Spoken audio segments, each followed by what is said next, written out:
एक डॉक्टर जल्दी जल्दी अस्पताल में एक आवश्यक ऑपरेशन के लिए आता है।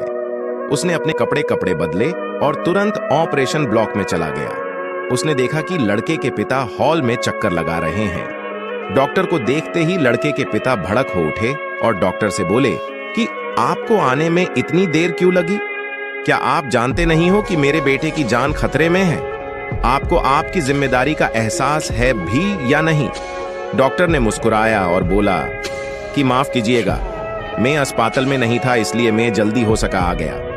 अब मैं चाहूंगा कि आप शांत हो जाइए ताकि मैं अपना काम शुरू कर सकूं। लड़के के पिता कहते हैं कि मैं शांत हो जाऊं?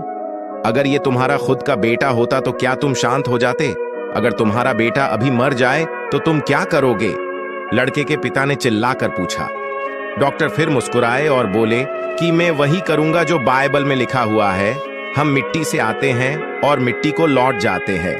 आप जाइए और अपने बेटे के लिए प्रार्थना कीजिए। भगवान की कृपा से हम अपनी तरफ से सबसे अच्छा करने की कोशिश करेंगे।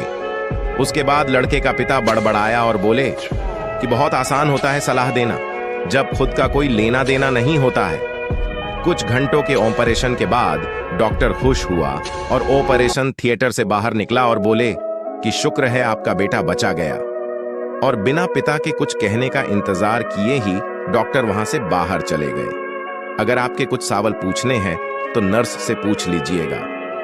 नर्स को वहां आते देख पिता ने नर्स से पूछा कि ये इतना घमंडी क्यों है कि ये कुछ देर के लिए रुक नहीं सकता था, क्योंकि मैं इनसे अपने बेटे का हाल जान सकूं। नर्स ने उनको बताया कि कल इनके बेटे का एक रोड अपघात में निधन हो गया और वो उसे दफनाने गए हुए थे।